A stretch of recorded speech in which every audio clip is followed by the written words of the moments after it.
चूड़ामणि।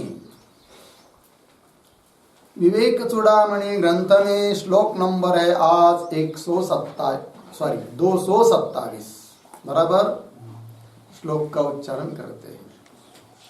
सत्यं ज्ञानमनन्तं ब्रह्म, सत्यं ज्ञानमनन्तं ब्रह्म, विशुद्धं परं स्वतः सिद्धं, विशुद्धं परं स्वतः सिद्धं, नित्यानन्दैकरसं नित्यानन्दैकरसं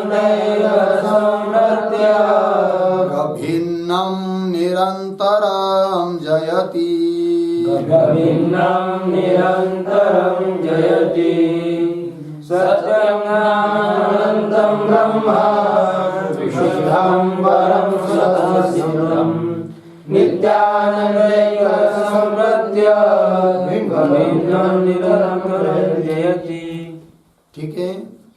सत्यम ज्ञानम अनंतम ब्रह्म विशुद्धम परम स्वतः सिद्धम नित्यानंदैक रसम प्रत्यग अभिन्नम निरंतरम जयति। अन्वय। सत्यम ज्ञानम अनंतम विशुद्धम परम स्वतः सिद्धम नित्यानंदैक रसम प्रत्यग अभिन्नम, ऊपर की लाइन में, ब्रह्म निरंतरम जयति। ठीक है। चलिए, तो विचार तो ये चल रहा है, कहा था ऊपर ब्रह्मभूतस्तु संसृते विद्वान् नावर्तते पुनः विज्ञातव्यम अतः सम्यक ब्रह्माभिन्नत्वम् आत्मनः। आत्मा का ब्रह्म के साथ जो अभेद है, स्वतः सिद्ध अभेद है, उसको जानना चाहिए। क्योंकि उस ब्रह्म तत्व का साक्षात्कार जिसको हो जाता है वो ब्रह्म ही बन जाता है। और ऐसा जो विद्वान होता है उसको पुनः जन्म मृत्यु रूप संसार को प्राप्त होना नहीं पड़ता है। इस बात को कहा था। तो ब्रह्म कैसा है जी? तो शुद्ध है कि नहीं? प्रपंच रहित है। तो ऐसा जो निष्प्रपंच ब्रह्म भाव उसको प्राप्त करना है। अब कोई कहेगा कि भाई ब्रह्म को निष्प्रपंच कैसे कह सकते हो, क्योंकि इतना बड़ा ये सब आकाश पृथ्वी जल वायु सब लोग ये सब प्रपंच दिखाई दे रहा है, तो ब्रह्म को सप्रपंच बोलो, प्रपंच सहित बोलो।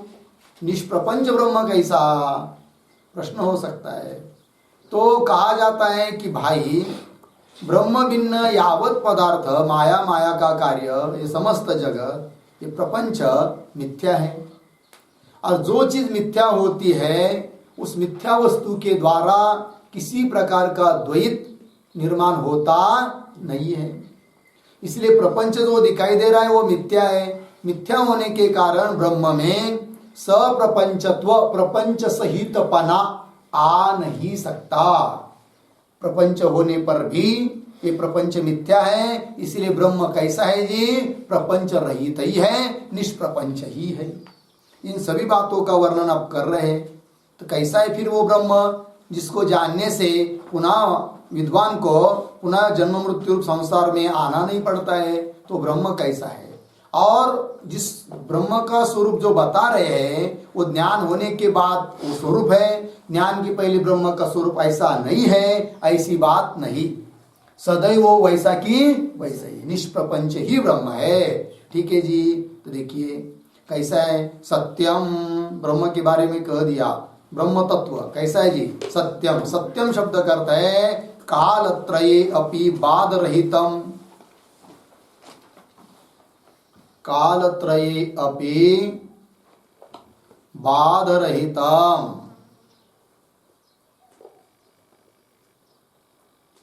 अर्थात क्या? तीनों काल में जिसका बाध होता नहीं है कि नहीं, इसलिए उसको कहते सत्य। जो सत्य होता है उसका वो सत्य उसको ही बोलते हैं कि जिसका कभी बाद होता नहीं है। जैसे रज्जु और रज्जु के ऊपर प्रतीत होने वाला सर्प, तो व्यवहारिक दृष्टि में उन दोनों चीज में सत्य कौन है? रज्जु है, सर्प नहीं है। क्योंकि सर्प का रज्जु का ज्ञान होने के बाद क्या हो जाता है? बाद हो जाए। बाद होना मतलब क्या? उसके बारे में दृढ़ मिथ्यात्व निश्चय होना। तो रज्जु का ज्ञान होने के बाद सर्प के बारे में मिथ्यात्व निश्चय हो जाता है, अर्थात उसका बाद हो जाता है। और रज्जु का बाद जिस समय सर्प का ज्ञान है, अयम सर्प, उस समय में भी बाद नहीं है कि नहीं? उसके पहले बाद नहीं है, और सर्प निवृत्त होने पर भी उसका बाद होता नहीं है। व्यवहारिक दृष्टि से त्रिकाला बाधित हुई कौन? रज्जु, इसलिए वो सत्य है। उस प्रकार सिद्धांत में, दार्ष्टान्त में ब्रह्म के ऊपर कल्पित ये सब प्रपंच है। तो प्रपंच काल में, प्रपंच के पहले, प्रपंच का बाद होने के बाद भी ब्रह्म जैसा कि वैसे ही उसका बाद होता नहीं है। इसलिए ब्रह्म कैसा हुआ? सत्य हुआ। तो वही कहा सत्यम। पुनः कैसा? ज्ञानम अनंतम। ज्ञानम, ज्ञानम शब्द करते है स्वयं प्रकाशम। स्वयं प्रकाश है ब्रह्म, स्वयं प्रकाशम। अनंतम, अनंतम शब्द का अर्थ क्या होता है? कि अंतरहित। अंत किससे होता है? तीन चीजों से, देश, काल और वस्तु। अर्थात ऐसा ब्रह्म कि जिसका देश से, काल से और वस्तु से परिच्छेद होता नहीं है। तो लिख सकते हैं क्या अनंतम के बारे में? व्यापकत्वात् देशतः परिच्छेद शून्यम।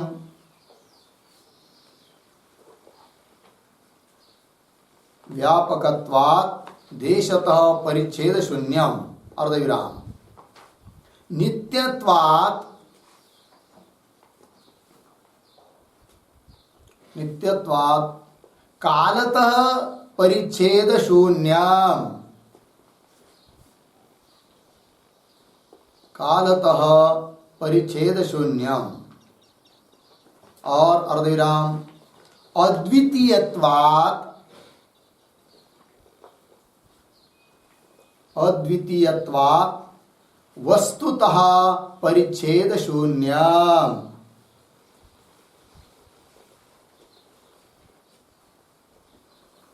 परिच्छेद शून्यम। ठीक है, देखिए भाई, ब्रह्म व्यापक है। व्यापक होने के कारण उसका देश से परिच्छेद होता नहीं है। जो वस्तु व्यापक नहीं रहती है उसका तो देश से परिच्छेद होता है। घट यहाँ है, वहां नहीं है, बाहर नहीं है, तो देश से क्या हुआ? परिच्छेद हुआ। किंतु आकाश यहाँ भी है, वहां भी है, वहां भी है, वहां भी है, सब जगह है, देश से परिच्छेद नहीं है। क्यों? व्यापक होने के कारण। उसी प्रकार ब्रह्म कैसा है? व्यापक। व्यापक होने के कारण देश से परिच्छेद नहीं होता है। अच्छा, काल से भी परिच्छेद नहीं होता है कि जो चीज आज है कल नहीं, या आज है कल नहीं थी, उसको कह सकते हैं क्या? कालतः परिच्छेद, है कि नहीं? लेकिन ब्रह्म के बारे में ऐसा नहीं है। क्यों? कि काल से परिच्छेद उस चीज का होता है जो अनित्य होती है।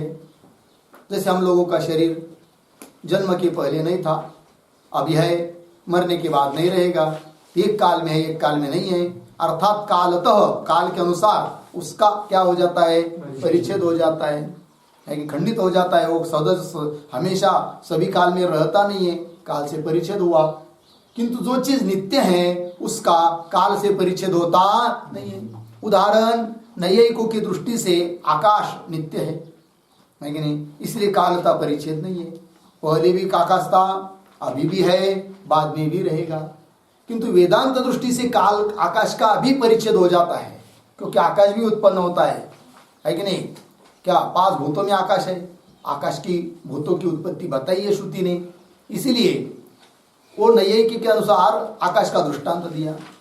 सिद्धांत में काल का परिच्छेद से रहित एक ही वस्तु है, वो कौन? ब्रह्म। वो नित्य होने के कारण काल से परिच्छेद होता नहीं है। ऐसा कभी होगा नहीं कि ब्रह्म आज है और कल नहीं है, सदैव है। ठीक है जी, कालतः परिच्छेद नहीं है। और क्या लिखा था, अद्वितीयत्वात् वस्तुतः परिच्छेद शून्य, है कि नहीं। जहां द्वैत है वहां वस्तु परिच्छेद होता है। जैसे घट और पट, है कि नहीं, इनका क्या होगा, वस्तु से परिच्छेद होगा, है कि नहीं। घट सब जगह नहीं है, क्यों, वहां घट में पट नहीं है, पट में घट नहीं है, वस्तु से परिच्छेद है। किंतु ब्रह्म एकमात्र है, कौन, अद्वितीय, द्वैत रहित है, इसलिए वस्तु से परिच्छेद नहीं। ऐसा नहीं कि इस घट में ब्रह्म है और उधर पट में ब्रह्म नहीं है, उधर के मठ में ब्रह्म नहीं है, ऐसा है क्या, ऐसा नहीं है। अर्थात वस्तुतः परिच्छेद भी होता नहीं है, किसका, ब्रह्म का। तो वही लिखा अनंतम परिच्छेद त्रय शून्यम इत्यर्थः। हो गया जी। आगे विशुद्धम, ब्रह्म कैसा है, विशुद्ध है। विशुद्ध है मतलब क्या, स्वाभाविक आगंतुक सकल मल शून्यम, विशुद्धम का अर्थ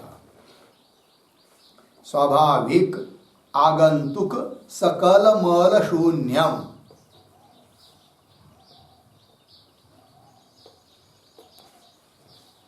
ठीक है जी, स्वाभाविक आगंतुक सकल मल शून्यम, कोई मल उसमें नहीं है। मल दो प्रकार का, एक स्वाभाविक मल होता है, एक आगंतुक मल होता है, ठीक है ना जी।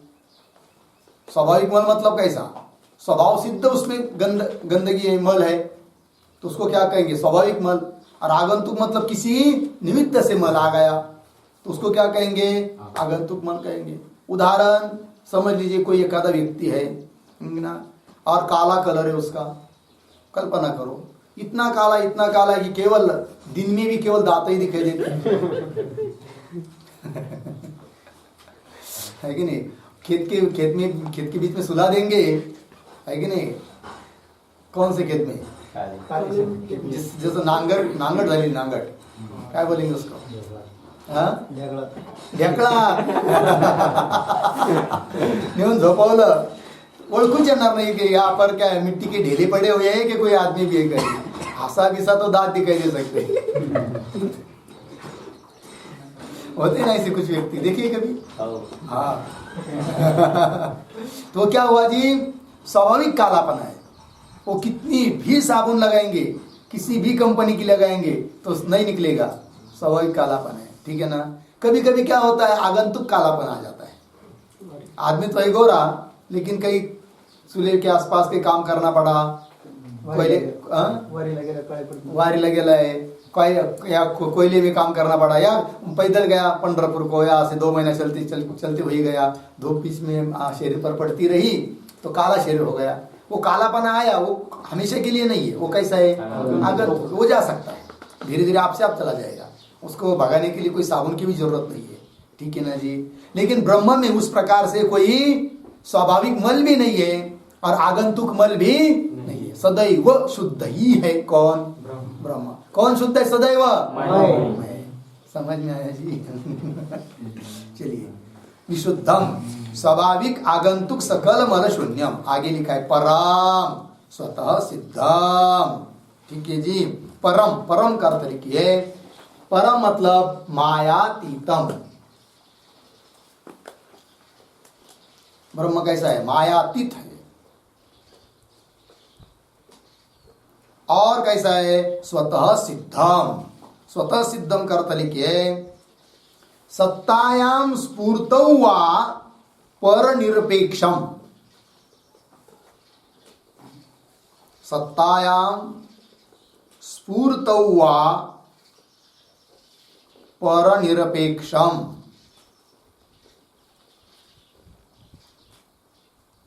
ठीक है, सत्ता में किंवा स्फूर्ति में दूसरी की अपेक्षा जहां नहीं रहती उसको कहते हैं क्या जी, स्वतः सिद्धम। स्वतः सिद्ध है कौन, ब्रह्म।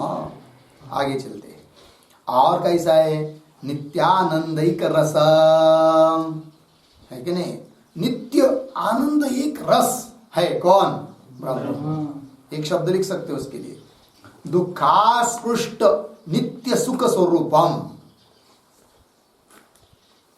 दुखास्पृष्ट नित्य सुख स्वरूपम।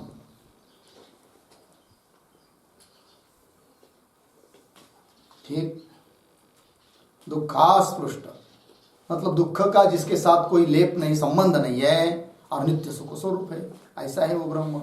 नित्यानंदैक रसम, और कैसा? प्रत्यक अभिन्नम। प्रत्यक अभिन्नम करते हैं जीवाभिन्नम।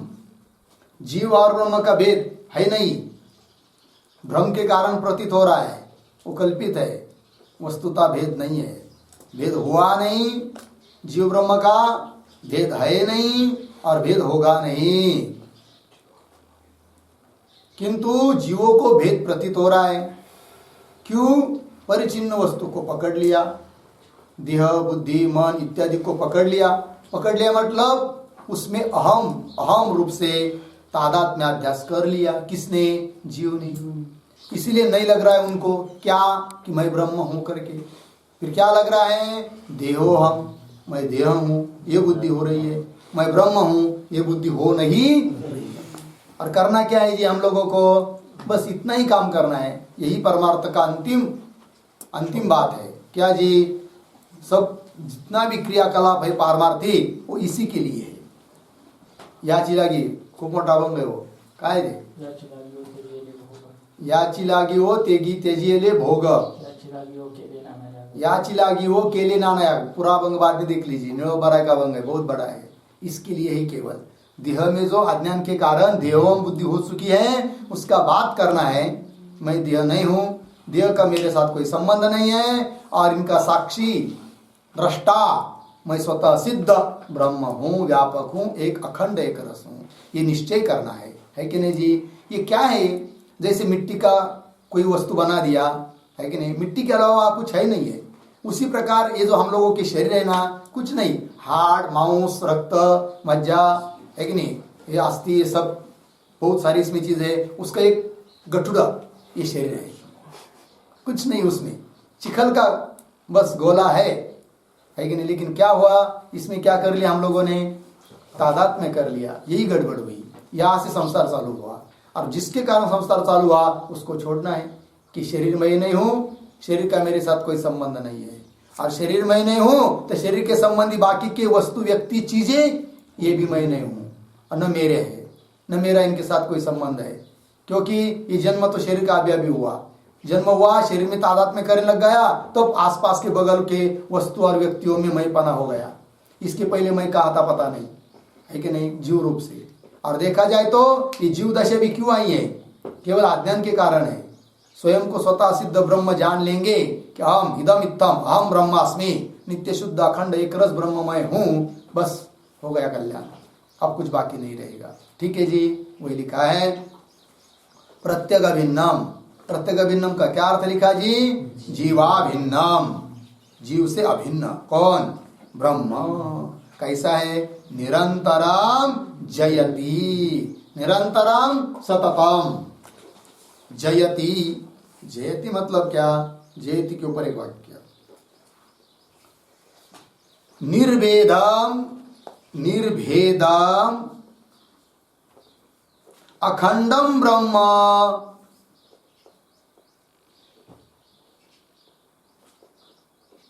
निर्भेदम अखंडम ब्रह्म सत्वो सर्वोत्कर्षेण वर्तते।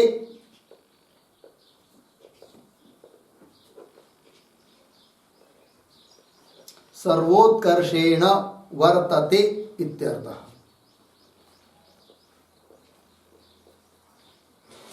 ठीक है। निर्भेदम मतलब भेद रहित, अखंड खंड रहित ब्रह्म सर्वोत्कर्षेण वर्तते, है कि नहीं? कौन है ऐसा? केवल एकमात्र ब्रह्म ही है, सबसे श्रेष्ठ है। सबसे श्रेष्ठ क्या? वही श्रेष्ठ है, उसके अलावा दूसरा कुछ है नहीं है। तो किसकी अपेक्षा उसको श्रेष्ठता कहेंगे? कोई है नहीं, वही एकमात्र है। समझ में आया? कौन है? वही मात्र एक ही है। कौन? अहम ब्रह्मास्मि। हो गया जी।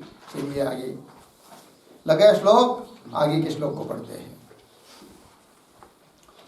सदीदं परमाद्वैतम, सदीदं परमाद्वैतम स्वस्मादन्यस्य वस्तुनो भावात्, स्वस्मादन्यस्य वस्तुनो भावात् न ह्यन्यदस्ति किंचित् न ह्यन्यदस्ति किंचित् सम्यक् परमार्थ तत्वबोधे हि सम्यक् परमार्थ तत्वबोधे सविधं परमाद्वैतं स्वस्मादन्यस्य वस्तुनः भावात् न ह्यन्यदस्ति किंचित् सम्यक् परमार्थ तत्वबोधे सत् इदं परमाद्वैतम् स्वस्मात् अन्यस्य वस्तुनः अभावात् न हि अन्यत् अस्ति किंचित् सम्यक परमार्थ तत्वबोधे ही। ठीक है जी। अन्वय स्वस्मात् अन्यस्य वस्तुनः अभावात्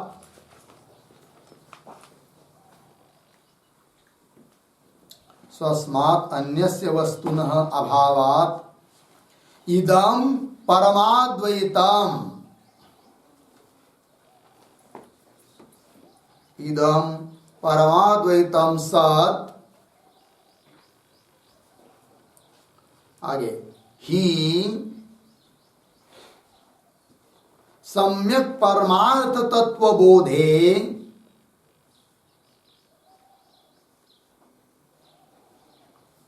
सम्यक परमार्थ तत्वबोधे अन्यत् किंचित् न ही अस्ति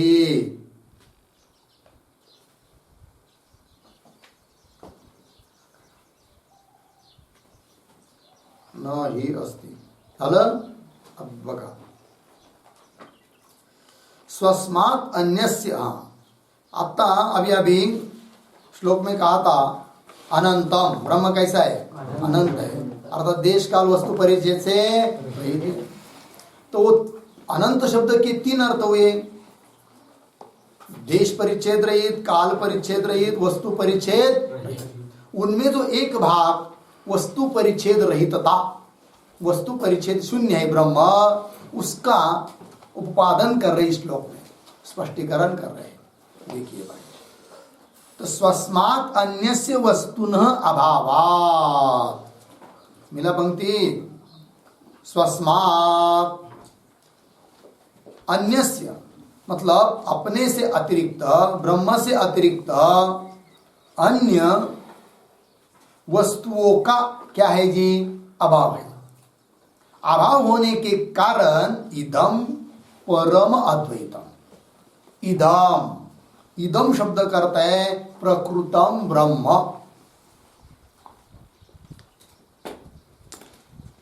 जिसका प्रसंग चल रहा है ये प्रकृत ब्रह्म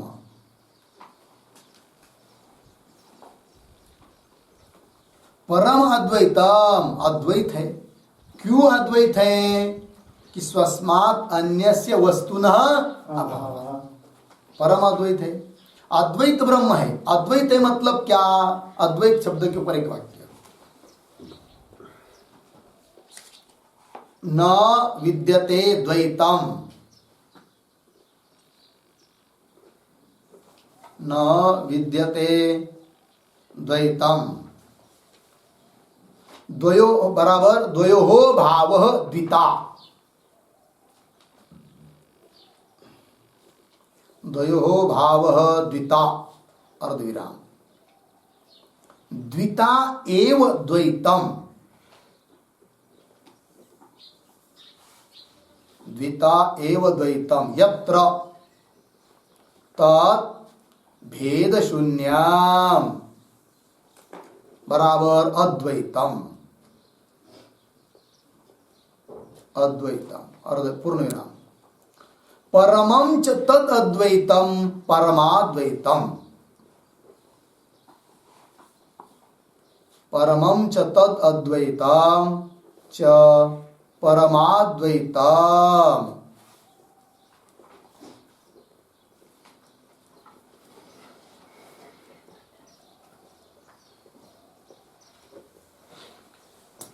ठीक है। देखिए भाई अर्थ अद्वैत है ब्रह्म अद्वैत का मतलब न विद्यते द्वैतम जिसमें द्वैत विद्यमान नहीं है द्वैत मतलब क्या? द्वयोः भाव द्विता, जहाँ दो पदार्थ रहते ना, दोनों का भाव, उसको कहते क्या? द्विता, भेदपना, द्वैतपना। उस द्विता ही द्वैत है। जहाँ नहीं है, यत्र न विद्यते तत्, है कि नहीं? द्वैत रहित भेद शून्यम अर्थात अद्वैतम। और परम शब्दों को अद्वैत शब्द के साथ जोड़ दिया फिर, परमम च तत् अद्वैतम परमाद्वैतम। परम ऐसा जो अद्वैत, परमाद्वैत हो गया, है कि नहीं जी? उसमें अद्वैत में परमत्व क्या है? तो देखिए, इसलिए परम शब्द दिया अद्वैत का विशेषण, कि बहुत सारे लोग गुण गुणी इत्यादियों में तादात्म्य मानते हैं, है कि नहीं? क्या मानते जी? तादात्म्य मानते, अभेद मानते हैं गुण गुणी में। उस प्रकार का भी तादात्म्य जहां नहीं है, गुण गुणी भाव भी जहां नहीं है, ऐसा है ब्रह्म। इसलिए उसको कह दिया केवल अद्वैत नहीं। कैसा अद्वैत? परम अद्वैत, केवल निष्कल, केवल अखंड एक रस, उसको कहते हैं परम अद्वैत। हुआ कि नहीं? ऐसा कौन है? एकमात्र ब्रह्म है। लगा जी अर्थ? तो की देखिए, और बोलेंगे भाई कैसा अद्वैत ब्रह्म कह रहे हो आप, कि सब प्रपंच दिखाई दे रहा है, घट पट मठ शरीर आकाश वायु पृथ्वी जल, ये सब दिखाई दे रहा है, और अद्वैत कह रहे हो ब्रह्म को? तो उत्तर दे दिया है क्या? स्वस्मात् स्वस्मात् ब्रह्मणः अन्यस्य वस्तुना अभावा। ब्रह्म को छोड़कर अन्य कोई वस्तु है नहीं। वस्तुना शब्द का प्रयोग दिया है, लेकिन केवल वस्तु स्वस्मात् अन्यस्य अभावात् ये नहीं कहा, वस्तुना अभावात्। इसमें कहने का भाव यह है कि भले व्यवहारिक दृष्टि में आपको जगत के पदार्थ दिखाई दे रहे हो, किंतु दिखाई देने पर भी वो वास्तविक नहीं है, मिथ्या है।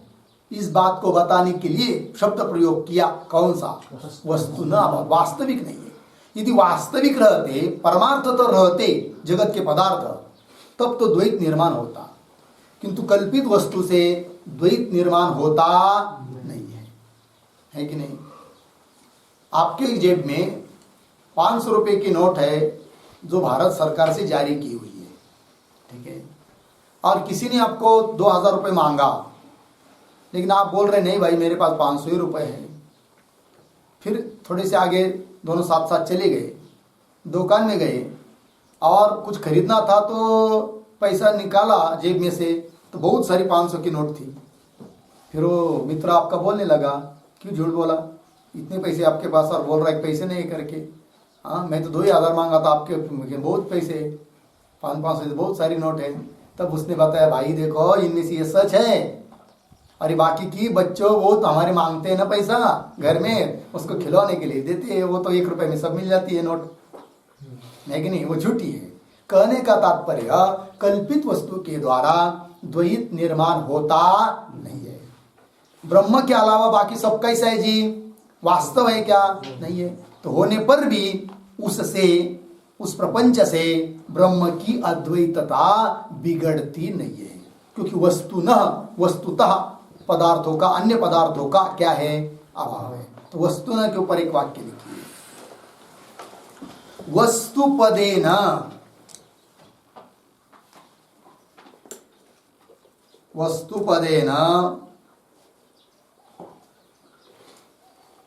तेषां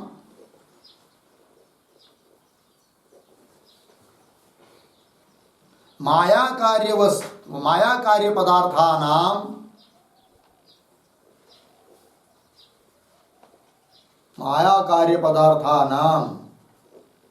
परमार्थता कौंस में लिखिए, वास्तवता, कौंस बंद, वास्तवता नास्ति इति ज्ञापितम्,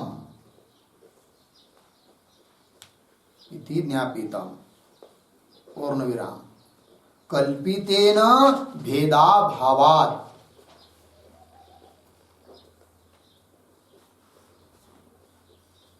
कल्पितेन भेदाभावात्, पूर्ण विराम, न ही कल्पित सर्पेण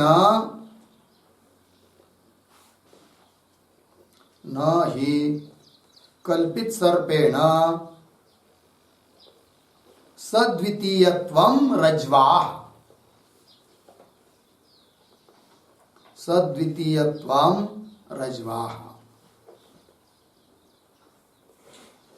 ठीक।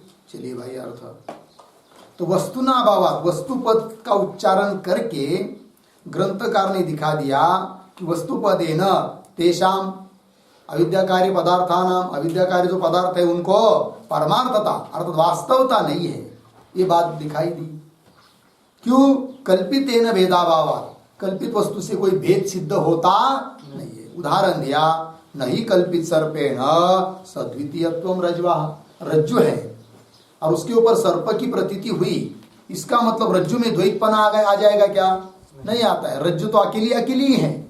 उसी प्रकार ब्रह्म के ऊपर ये सब जगत के पदार्थ कितने भी दिखाई दिए तो भी कल्पित होने के कारण, उस प्रपंच के कारण, प्रपंच पदार्थों के द्वारा ब्रह्म की अद्वैतता बिगड़ती नहीं है, द्वैतता आती नहीं है। वही लिखा स्वस्मात् अन्यस्य वस्तुनः अभावात्, हो गया जी, अभावात्। इसलिए इदम प्रकृतम ब्रह्म परम अद्वैतम और सत का मतलब है अस्तित्व, सत है वही है एकमात्र सत। आगे ही नाम ये तो ही क्योंकि ही सम्यक परमार्थ तत्व बोधे, ठीक है ना। क्या हो जाता है? अच्छी तरह से परमार्थ तत्व का बोध कर लेने पर, वस्तु स्थिति जान लेने पर क्या जी, अन्यत् किंचित न अस्ति, ब्रह्म को छोड़कर दूसरा और कुछ है ही नहीं है। जब तक अच्छी तरह से परमार्थ तत्व का बोध नहीं होता है तब तक तो जगत दिखाई देगा, किंतु परमार्थ तत्व का बोध हो जाता है कि हम ब्रह्मास्मि और ये जगत के बारे में कल्पित मिथ्या अनिर्वचनीय है, ऐसा निश्चय हो जाता है तो अन्यत् किंचित न अस्ति, और दूसरा कुछ है ही नहीं है। हो गया जी। चलिए आगे चलते हैं।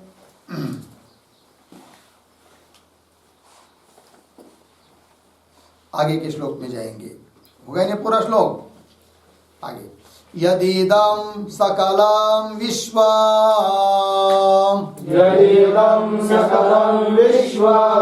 नानारूपं प्रतीतमज्ञानात् तत्सर्वं ब्रह्मैव प्रत्यस्तात्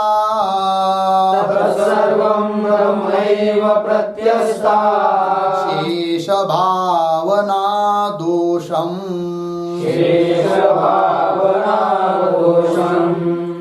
यदिदं सकलं विश्वं नानारूपं प्रतीतमज्ञानात् तत्सर्वं ब्रह्मैव प्रत्यस्तात् शेषभावना दोषम्। यत् इदं सकलं विश्वं नानारूपं प्रतीतम् अज्ञानात् तत्सर्वं ब्रह्म एव प्रत्यस्ताशेष भावना दोषम। अन्वय अज्ञानात् नानारूपं सकलं विश्वं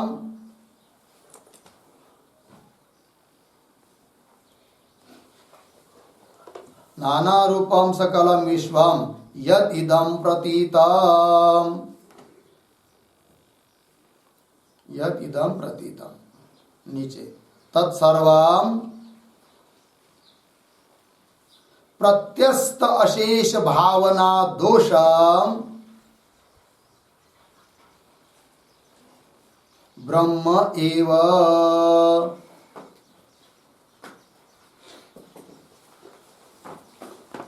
ठीक अर्थ देखिए भाई, क्या तो अज्ञान अवस्था में भी प्रपंच जो है वो ब्रह्म से व्यतिरिक्त है ही नहीं। ज्ञान होने के बाद तो ब्रह्म ही है, ब्रह्म के अलावा कोई किसी पदार्थों को सत्ता है नहीं। किंतु अज्ञान काल में भी प्रपंच ब्रह्म से व्यतिरिक्त नहीं है, ब्रह्म ही है। रज्जु का ज्ञान होने के बाद सर्प तो रज्जु रूप ही है, रज्जु के अलावा सर्प है नहीं। किंतु समझ लीजिए 10 मिनट तक या 10 घंटा तक आप देखते रहे उस सर्प को, जल्दी बैटरी लाई नहीं किसी ने, सर्प देखते रहो भाई, जाएगा इधर उधर, देखते रहो, ध्यान दो उसके ऊपर, है कि नहीं।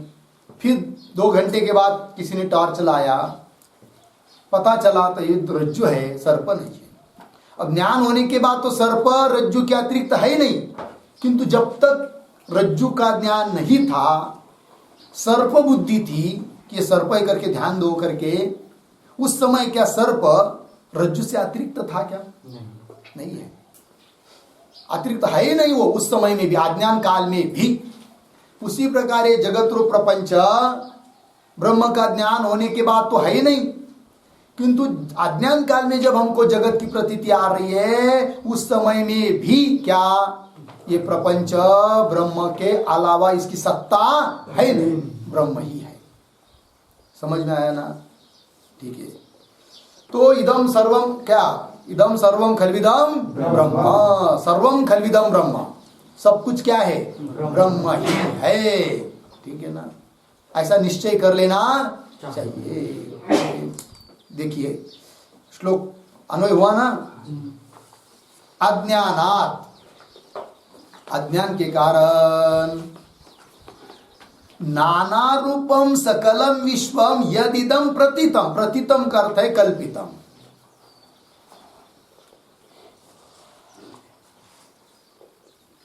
अज्ञान के कारण नाना रूप से, अनेक रूप से ये संपूर्ण विश्व जो यह प्रतीत हो रहा है, कल्पित दिखाई दे रहा है, वह क्या जी? आगे तत्सर्वम, वो समस्त कल्पित प्रपंच है कैसा? ब्रह्म ही है, ऐसा कहना है। कैसा? प्रत्यस्त अशेष भावना दोषम ब्रह्म एव, ब्रह्म ही है। प्रत्यस्त अशेष भावना दोषम, ये क्या है? लिखते थोड़ा। अशेषाः च, अशेषाः च ताः भावनाः च,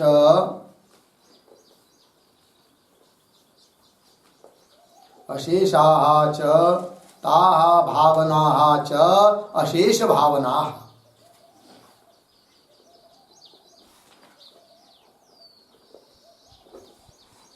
अर्धविराम। तद्रूपः दोषः, तद्रूपः दोषः प्रत्यस्तः बराबर निरस्तः यस्मात्,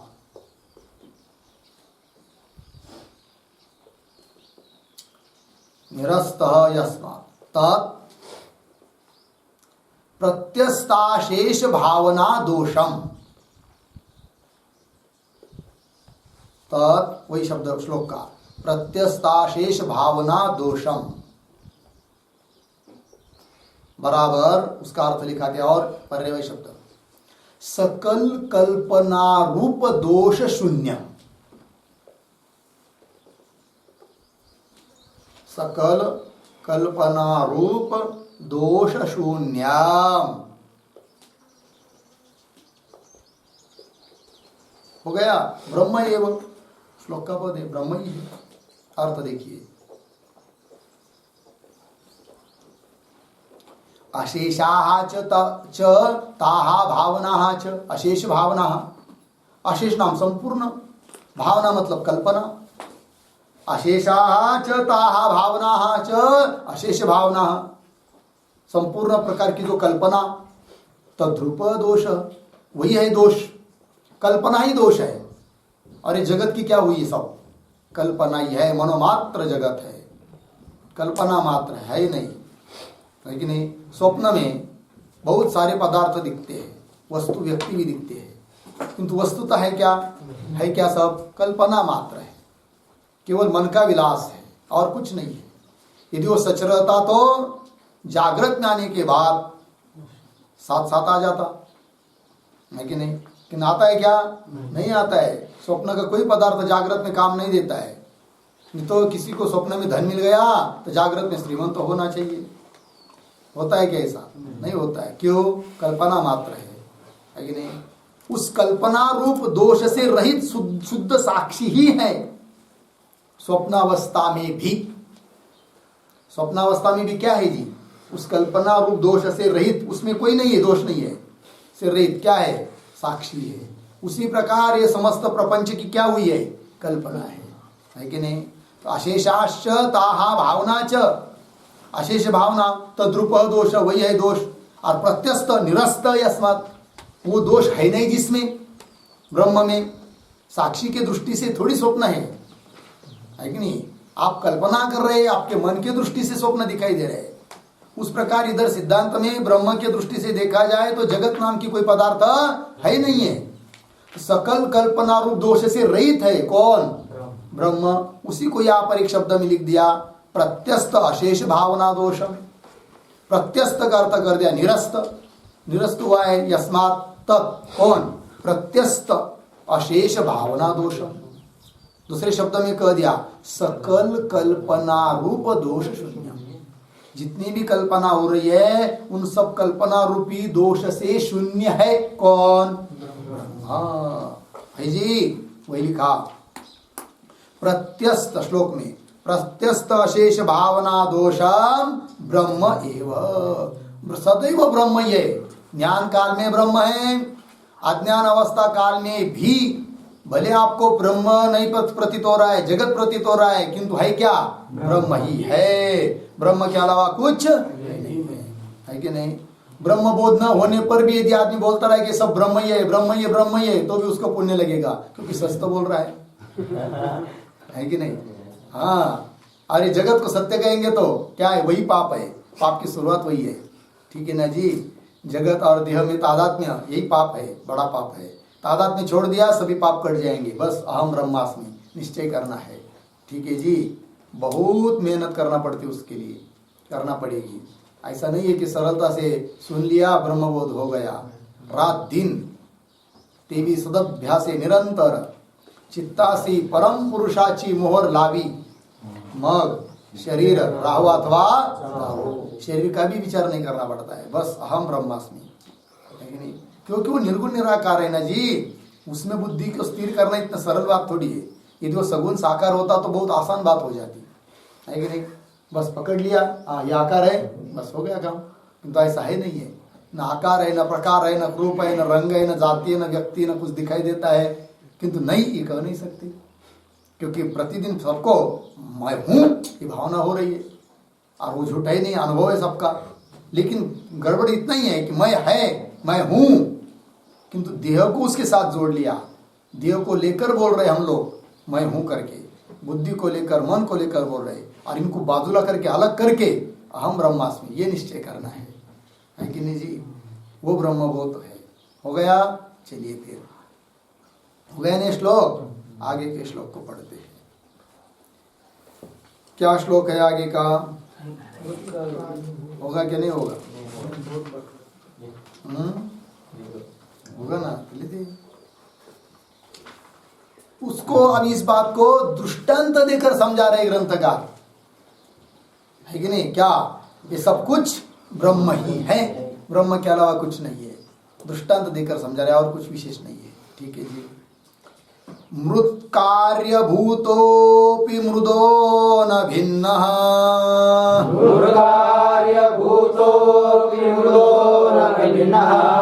कुंभोस्ति सर्वत्र तु मृत स्वरूपा,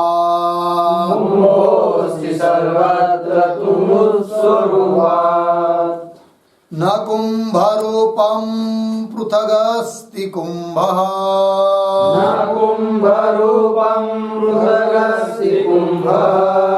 कुतो मृषा कल्पित नाम मात्रः मृषा कल्पितनाममात्रः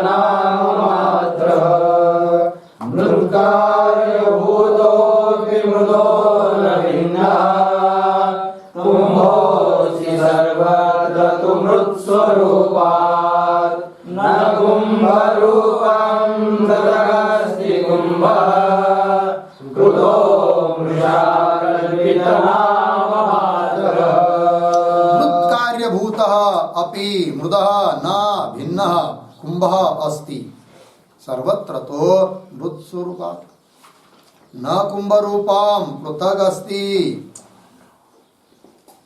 कुम्भः कुतः मृषा कल्पित नाम मात्र अन्वय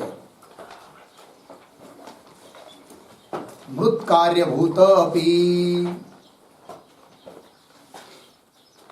नीचे के लाइन में कुंभः ऊपर मृदः भिन्नः न अस्ति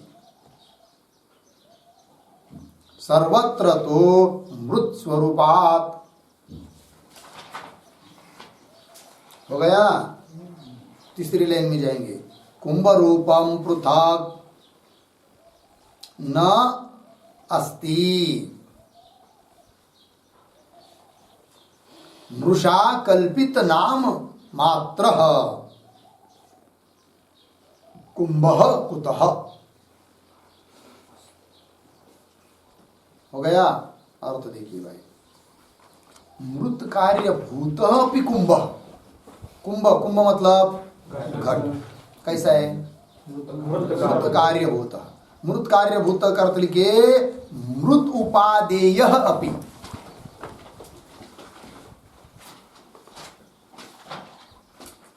मृत उपादेय अपि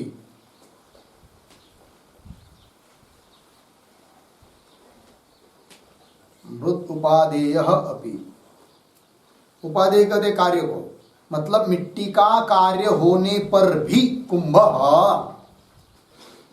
क्या कुंभ मृद भिन्न न अस्ति मिट्टी से भिन्न नहीं है यद्यपि उसमें कार्य कारण भाव है कारण मिट्टी कार्य घट ऐसा होने पर भी मिट्टी से भिन्न घट नहीं है क्यों दिया है आगे न अस्ति है ना उसके आगे सर्वत्र सर्वत्र सर्वत्र मतलब घट निर्माण हो गया है कि नहीं। अब घट के किसी भी कोना में देखिए आगे से पीछे से ऊपर से नीचे से कहीं पर भी देखिए तो क्या मिलेगी मिट्टी ही मिलेगी इसलिए मिट्टी के अलावा घट नहीं सर्वत्र सर्वत्र शब्द का अर्थ लिखिए सर्वत्र मूले अग्रे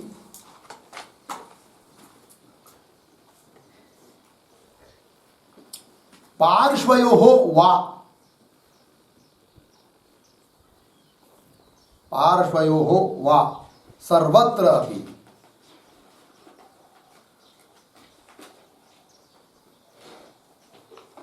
हो गया। अर्थ देखिए भाई सर्वत्र तो मृत स्वरूपात क्योंकि घट के सभी ओर क्या दिखाई दे रही है मिट्टी मूले है कि नहीं उठा के देखेंगे नीचे से मिट्टी है अग्रे ऊपर से देखेंगे आगे से पीछे से पार्श्वयो घट है ना उसकी इधर से उधर से भीतर से बाहर से कहीं पर भी देखेंगे उसको तोड़ के छू के कुछ करके देखेंगे घिस के तो क्या मिलेगी मिट्टी ही मिलेगी मिट्टी के अलावा कुछ कार्य कारण भाव होने पर भी मिट्टी से अतिरिक्त घट हो गया ना। सर्वत्र तो मृत स्वरूपात स्वरूपात मृत स्वरूपात का अर्थ लिखिए मृत अभिन्नत्वात्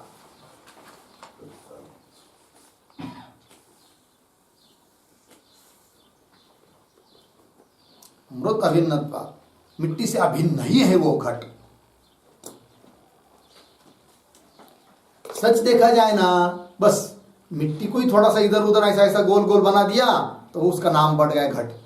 वस्तुतः देखा जाए तो मिट्टी ही है घट नाम की कोई वस्तु केवल कल्पित उसको नाम दे दिया आपने इस आकार को किसको घट को बोलते करके है कि नाम और इस आकार को घट बोलते हैं बस नाम और रूप कल्पना मात्र है है तो क्या, वस्तुतः मिट्टी ही है। हो गया।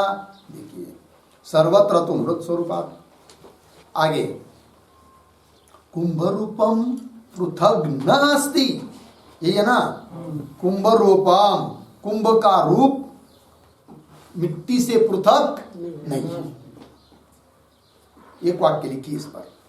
नंबर 1, मृत रूप व्यतिरेकेन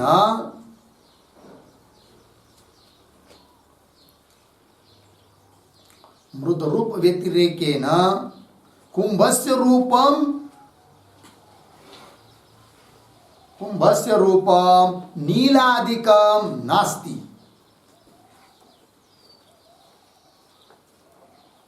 कुंभस्य रूपम नीलादिकम नास्ति, पूर्ण विराम। नंबर 2,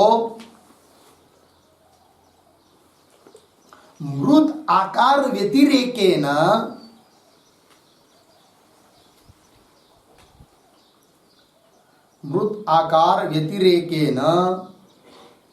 कुंभस्य आकारः नास्ति।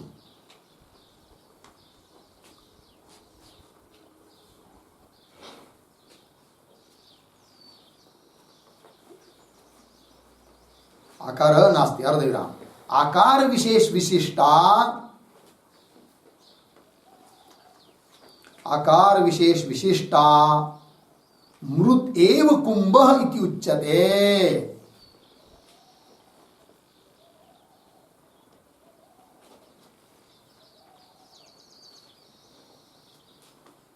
मृत एव कुंभ इति उच्यते। हो गया। अर्थ देखिए भाई, तो श्लोक में क्या वाक्य आया था, कुंभ रूपम पृथक न अस्ति। लेकिन रूप को पकड़ना है, मतलब कुंभ का जो घट का रूप है, नीला पीला काला जो भी होगा, वो घट की मिट्टी के रूप से अतिरिक्त नहीं है। अर्थात मिट्टी का जो रूप है वही घट का रूप है कि नहीं। तो रूप के दृष्टि से भी घट को अलग नहीं कर सकते मिट्टी से। मतलब कोई ऐसा जगत में आपको अवच्छेदक नहीं मिलेगा कि जिसके कारण आप मिट्टी से घट को अलग कर पाएंगे। रूप को लेकर बोलेंगे तो जो मिट्टी का रूप है वही घट का रूप है, नीला पीला काला जो भी होगा, है कि नहीं, उससे अतिरिक्त नहीं है। रूप को लेकर नहीं कर सकते। वही वाक्य लिखा, मृत रूप व्यतिरेकेन कुंभस्य रूपम नीलादिकम, कुंभ का जो रूप नीलादिक है कि नहीं, नास्ति, नहीं है अलग। और मृत आकार व्यतिरेकेन कुंभस्य आकार नास्ति, मिट्टी का जो आकार है कि नहीं, उसके आकार के बिना और कोई आकार भी वस्तुता उसका है नहीं, है कि नहीं। लगा।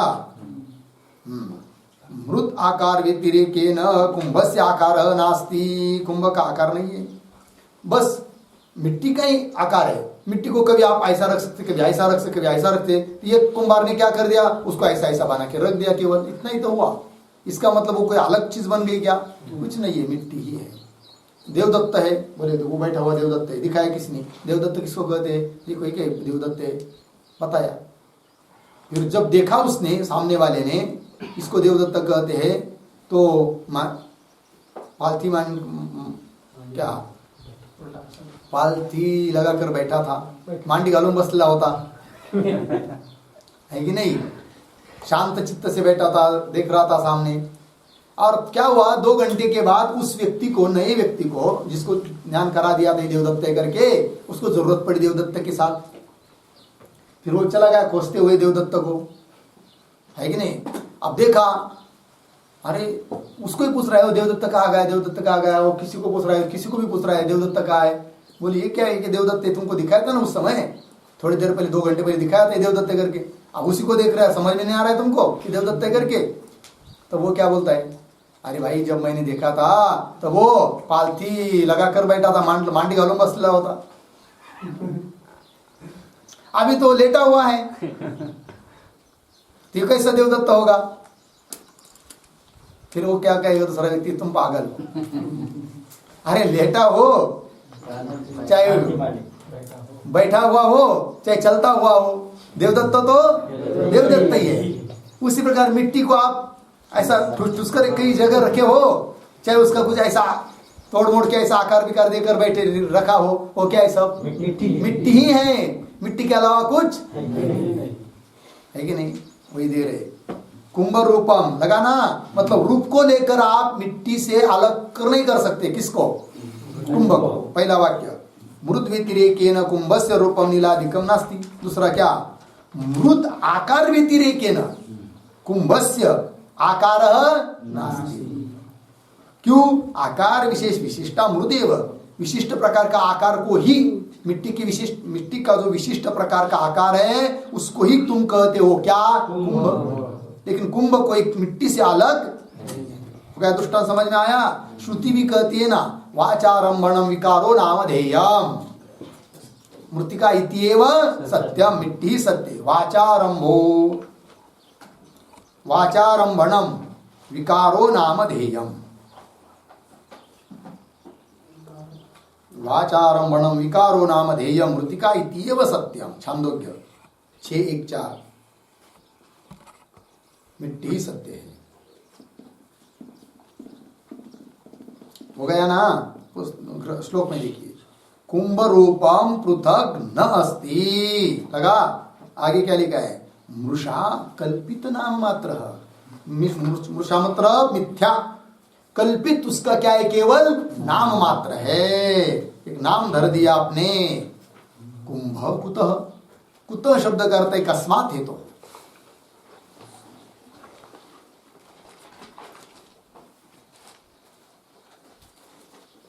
कुंभ कुतः, कुतः नाम कस्मात है। तो फिर वाक्य बोध क्या होगा? कुंभ कुतः, कुतः मतलब कस्मात है। तो पूरा वाक्य लिख लेंगे। कस्मात् हेतु पृथक अस्ति कुंभ, कस्मात् हेतु पृथक अस्ति कुंभ, प्रश्न चिन्ह।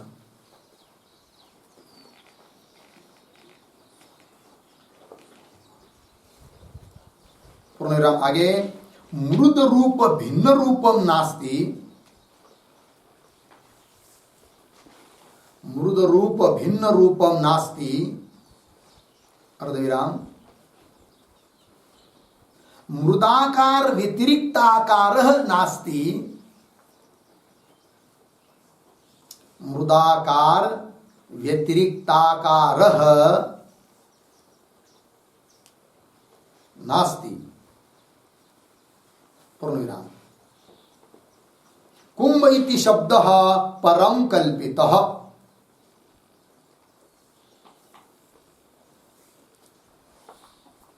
कुंभ इति शब्द परम कल्पितः, पूर्णविराम।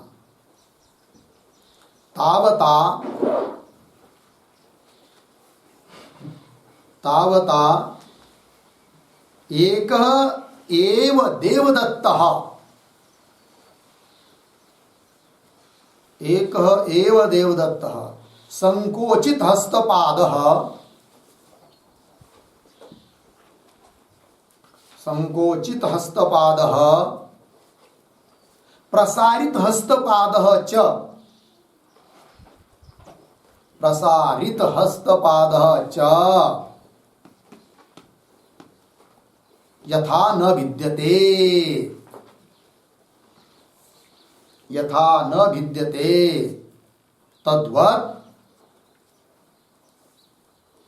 तद्वत् कुंभः अपि, कुंभ अपि मृदः न विद्यते।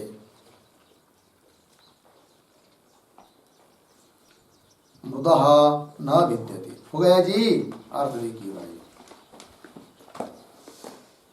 कस्मात् हेतु पृथक अस्ति कुंभ, क्या कारण है कि कुंभ अलग, कुंभ को अलग मान सकते हैं आप? अर्थात कोई कारण नहीं है। क्यों? तो मृद रूप भिन्नम भिन्न रूपम नास्ति, मृद रूप से भिन्न रूप नहीं है। किसका? कुंभ का। तो रूप को लेकर भिन्न नहीं मान सकते। मृद आकार व्यतिरिक्त आकार नास्ति, मिट्टी के आकार से भिन्न आकार कोई कुंभ का नहीं है, जिसके कारण आप मिट्टी से भिन्न मान पाओगे। किसको? घट को, है कि नहीं? फिर कुंभ इति शब्द परम कल्पिता, ये कुंभ ये शब्द है क्या है? केवल कल्पना मात्र है। तो क्या? मिट्टी है। उदाहरण दिया, तावता मतलब उतने केवल, कुंभ इति शब्द मात्र से तावता एक एव देवदत्त, एक ही देवदत्त है। संकोचित हस्तपाद ऐसा करके बैठा है, संकोचित करके बैठा है, और वही थोड़ी देर में प्रसारित हस्तपाद है। भिन्न भिन्न हो गया क्या? वही है ना देवदत्त, चाहे वो लेटा हो चाहे बैठा हो, उसमें कोई भेद नहीं है। लेकिन नहीं, यथा न विद्यते तद्वत्, उस प्रकार कुंभ अपि मृदः न विद्यते, कुंभ घट भी मिट्टी से भिन्न नहीं है, मिट्टी ही है। ये दृष्टांत हुआ।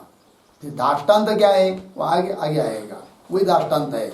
ये जगत जो है वो ब्रह्म के अलावा कुछ है ही नहीं है। है क्या? केवल एकमात्र ब्रह्म ही है। हो गया जी, ये बात बताएंगे। हो गया इतना, बस आगे का विचार करते हैं। ओम पूर्णमदः पूर्णमिदं पूर्णात् पूर्णमुदच्यते पूर्णस्य पूर्णमादाय पूर्णमेवावशिष्यते। ओम शांति शांति।